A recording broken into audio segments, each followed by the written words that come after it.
কারুশিল্প, লোকশিল্প, সাথে ছিল মসলিন, স্বর্ণশোভায় মোরা যেন এই রংপুরের দিন। রংপুর হামার বাড়ি বাহে দিলাম পরিচয়। এই রংপুরের মানুষেরা সহজ সরল চিটার বাটপার নয়। এটা কোনো গল্প কথা নয়।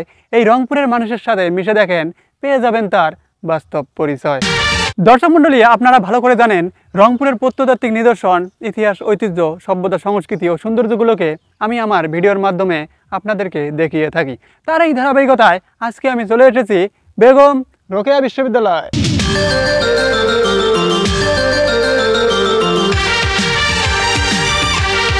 তাহলে চলুন এই বেগম রোকেয়া বিশ্ববিদ্যালয় আপনাদেরকে দেখানোর পাশাপাশি এই বেগম রোকেয়া বিশ্ববিদ্যালয় সম্পর্কে কিছু প্রয়োজনীয় তথ্য আপনাদেরকে জানানোর চেষ্টা করি। সেই পর্যন্ত আমাদের সাথেই থাকুন। বেগম রোকেয়া বিশ্ববিদ্যালয় বাংলাদেশের রংপুরে অবস্থিত একটি সরকারি বিশ্ববিদ্যালয়। এটি রংপুর কারমাইকেল বিশ্ববিদ্যালয় আইন 2006 মোতাবেক 20 নভেম্বর 2006 খ্রিস্টাব্দে স্থাপিত হয়। বিশ্ববিদ্যালয়টি 2008 সালের 12 অক্টোবর রংপুর বিশ্ববিদ্যালয় নামে যাত্রা শুরু করে।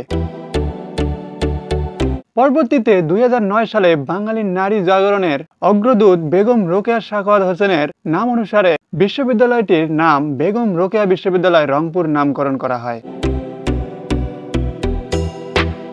বর্তমানে 22টি বিভাগে প্রায় 7,000+ শিক্ষার্থী এখানে অধ্যয়ন করছেন। 2008 সালের 2রা ফেব্রুয়ারি রংপুরের তৎকালীন তত্ত্বাবধায়ক সরকারের প্রধান উপদেষ্টা ডক্টর ফখরুদ্দিন আহমেদের সভাপতিত্বে উপদেষ্টা পরিষদের এক বৈঠকে রংপুরে একটি স্বতন্ত্র পূর্ণাঙ্গ বিশ্ববিদ্যালয় প্রতিষ্ঠার সিদ্ধান্ত নেওয়া হয়। এরপর 2008 সালের 12 অক্টোবর টিচার্স ট্রেনিং কলেজের অস্থায়ী ক্যাম্পাসে তৎকালীন শিক্ষা ও বাণিজ্য উপদেষ্টা হোসেন জিল্লুর রহমান ফিতা কাটার মধ্য দিয়ে যাত্রা শুরু হয়েছিল রংপুর বিশ্ববিদ্যালয়ের। প্রাথমিকভাবে রংপুর টিচার্স ট্রেনিং কলেজেই বিশ্ববিদ্যালয়ের পাঠদান শুরু হয়। বিশ্ববিদ্যালয়ের প্রথম উপাচার্য হিসেবে নিয়োগ পান ঢাকা বিশ্ববিদ্যালয়ের কম্পিউটার বিজ্ঞান বিভাগের প্রতিষ্ঠাতা chairman professor doctor AM Lutfar Rahman. মাত্র 7 মাসের মাথায় ডক্টর লুৎফর রহমানকে সরিয়ে নিয়োগ দেয়া হয় রাজশাহী বিশ্ববিদ্যালয়ের রসায়ন বিভাগের অধ্যাপক প্রফেসর ডক্টর মু আব্দুল জলিল মিয়াকে।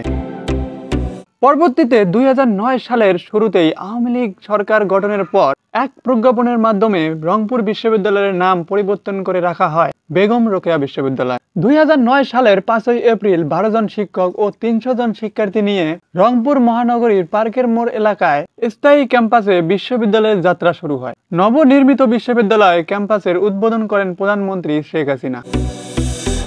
2024 সালের কোটা সংস্কার আন্দোলনে 12তম ব্যাচের শিক্ষার্থী আবু সাইদ পুলিশের গুলিতে নিহত হন এই ক্যাম্পাসের গেটের সামনেই। রংপুরের ঐতিহ্যবাহী কারমাইকেল কলেজ ও রংপুর ক্যাডেট কলেজের মধ্যবর্তী স্থানে পার্কের মোড়ে এই ক্যাম্পাসটি গড়ে উঠেছে, যা রংপুর শহরের প্রাণকেন্দ্র থেকে প্রায় 5 কিলোমিটার দূরে রংপুর কুড়িগ্রাম মহাসড়কের পাশে অবস্থিত। ক্যাম্পাসটিতে 300 প্রজাতির প্রায় 36,000 গাছ আছে। এর মধ্যে ঔষধি, ফলজ ও বনজ সহ অনেক দুর্লভ প্রজাতির গাছ আছে,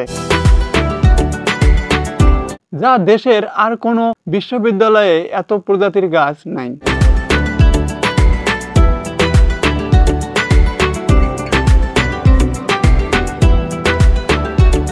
রংপুরকে যারা ভালোবাসি, আসুন এই রংপুরের মাটিতেই আবার ফিরে আসি। দর্শক মণ্ডলী, আজকের ভিডিও এ পর্যন্তই। সেই সাথে সবাই ভালো থাকবেন, সুস্থ থাকবেন।